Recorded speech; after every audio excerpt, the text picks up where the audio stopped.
Others may hate you, but those who hate you don't win unless you hate them. And then you destroy yourself. Those famous words were uttered by Richard Nixon in his farewell speech to his staff. The irony, and this is the key to blame shifting, there is always denial and self-deception in it. Do you hear what he's saying? Richard Nixon had a compulsion to hate the news media, to hate anyone who opposed him. And what did he do? He learned to hate them back, and he destroyed himself. And that's the thing to remember, is when somebody is shifting blame, it's a recognition of their own self-loathing and self-hatred. Now, this isn't to disparage Richard Nixon. Like, if you knew his childhood and what he went through, he was raised with self-loathing. It's the only way he could experience himself, because especially back then, we didn't talk about or teach these things. So he was just doing the best he could with the information he had at the time. So I don't hold that against him, but I do hold him accountable. And this is the key to remember with blame shifting, is this person is hurt. It doesn't condone their actions. It doesn't let them off the hook. They still are responsible for the consequences, just like Nixon was of being impeached. He did that to himself.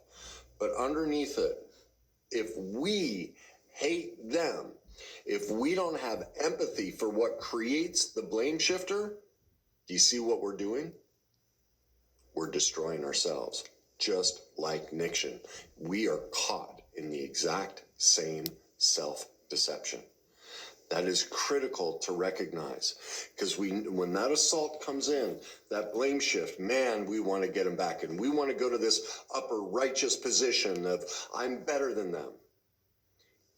But that's why I chose that quote, because when we do that, we impeach ourselves. And that's what Richard Nixon did. He impeached himself. It was his own actions that led to that, what he ended up experiencing in his life. There were people that didn't like him, but his choices set himself up for the failure he experienced. So, welcome back. That's a pretty intense introduction to this video. And if you want to learn more about self-deception, denial, how all of this works, please go to my YouTube channel under the self-deception playlist. I have a bunch of videos, because this is critical to recovering from the worst day cycle. I would also encourage you to go to that playlist, the worst day cycle, and watch my 5-part series on reclaiming yourself by becoming trauma-informed, especially the 5th video, which deals with stage 4 of the worst day cycle, denial.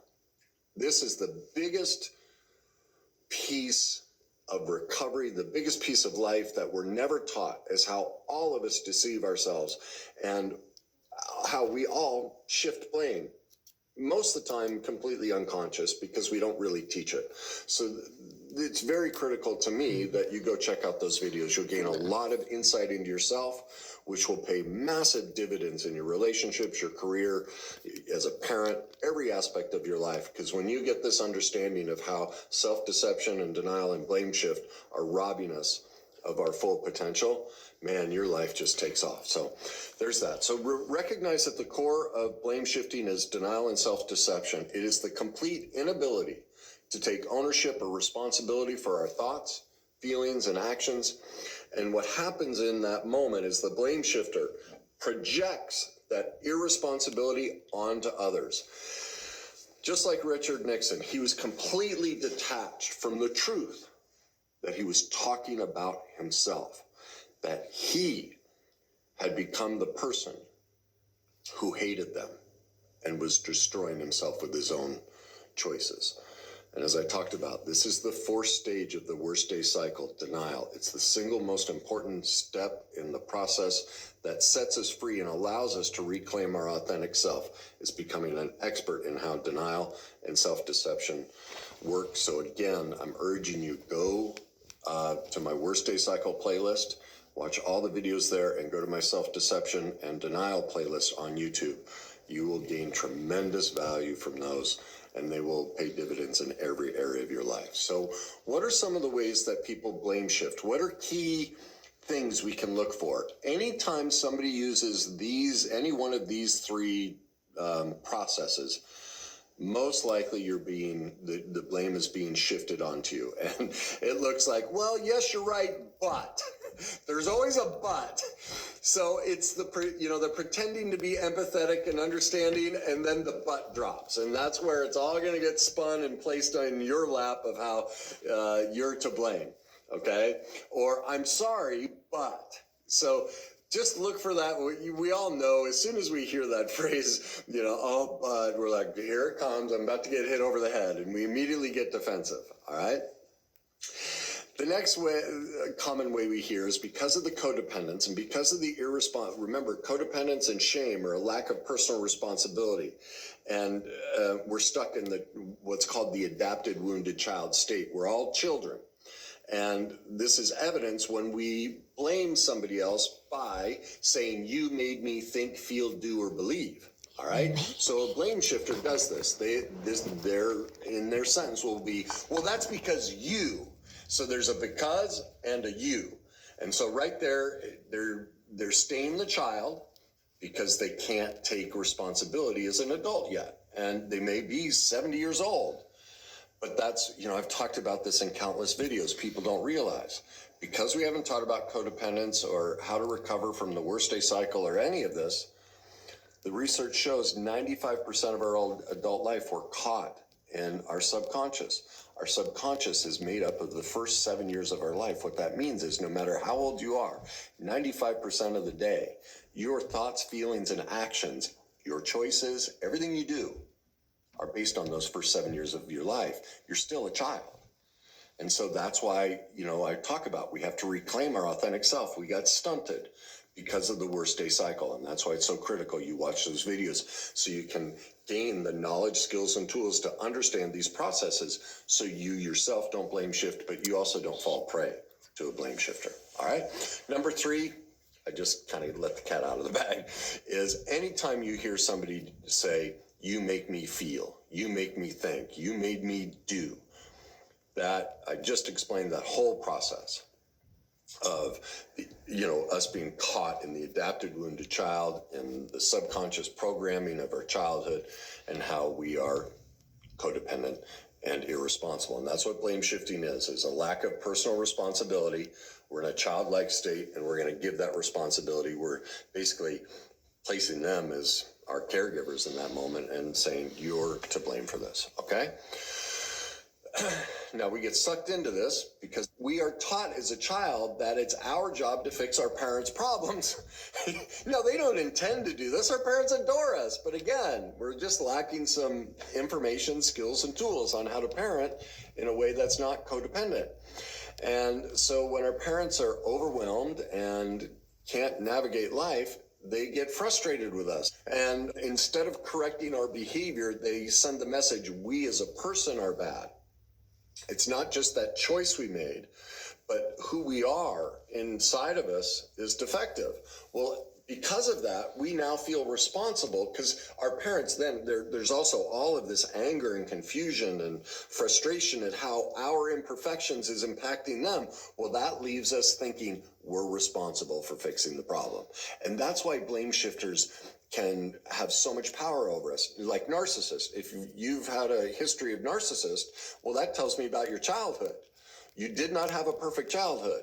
Your childhood, you got dumped a lot of blame and there was a lot of gaslighting, a lot of confusion in your childhood. It's the only way you would end up with a narcissist. It's not possible unless you experienced similar conditions as a child, okay?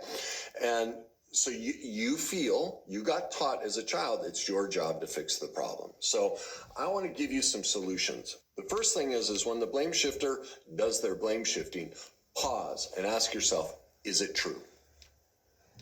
Is it true, whatever their accusation is? That's the first thing. If it usually, well, there's a couple of options. None of it's true. Like, not even close. Maybe portions of it are true, or maybe all of it's true. Okay? So if portions of it are true or all of it's true, then step number 2 is own our side of the street. See, this is what happens because we're both codependent. We both fall into the adapted wounded child state. Most blame shifting, what happens is now we blame shift back. Yeah, well, you. Yeah, well, you. And so what we have is 2 children fighting over Tonka trucks, both claiming the victim position, saying, well, yes, what I did, inside they're going, well, yeah, I did do that. But what you did is worse. And that's the fight for the victim position. Ultimately, the reason we don't want to admit the truth that we played a part in this is our low self-esteem. And that's what happens in childhood. When our parent makes us responsible for fixing their problem, we lose our self-esteem. And so that's why when we get with a blame shifter, we end up trying to argue with them and convince them that they're wrong. Because we're in that childlike state, we've lost our self-esteem, our parents have taken it from us, and we're trying to argue. Like this person, your spouse, is actually your parent. In that moment, whether you recognize it or not, that's what's happening. You're arguing with the parent who blame shifted you as a child as well. Okay? So, to bring moderation and maturity into it, is it true? If there is a piece of it that is true, that's the part we own. And so, like I said, our response would be, I hear that these 3 things have upset you. The first 2 don't resonate with me. That's not my reality. I can hear that you're hurt, and I'm sad that you're hurt, but I just don't, as of where I am right now, I don't see that I played any role in that. But this piece, yeah, I can own that. And then we need to put a plan in place to address it. And so we let them know what that plan is. And, you basically let these go because they're not your responsibility. Now, that gets to step 3.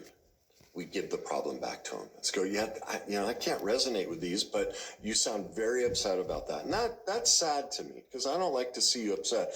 But here's what I know. I trust you and I believe in you. And I'm sure you'll come to a resolution to that. Do you see what that is? We don't take on the blame. We give responsibility for healing and recovering and addressing the problem back to them because this is their problem. Remember, our parents, they couldn't address their problem. They lost containment. They didn't have emotional mastery. They were caught in their own worst day cycle and their own codependence. They dumped responsibility onto us. So here we are at 52 years old or whatever your age is, and we think it's we are responsible to fix the blame shifter's problems. It's not. And so the most loving thing I can do for them is to give the problem back to them. It's there because, you see, they've dropped into a childlike state. They want us to be responsible. And so what we do is we let them know, I love you, I adore you, I believe in you. And the best way to let somebody know that you love and adore them is to give them the problem. This is the biggest mistakes parents make. They try and fix and solve all of their child's problems, thinking that's love, and I don't want them to hurt. Do you see what the underlying message is? I don't believe in you.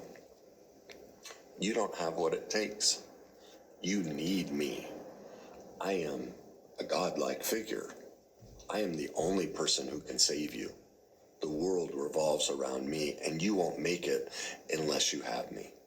Now, does a parent recognize that's what they're saying? Of course not.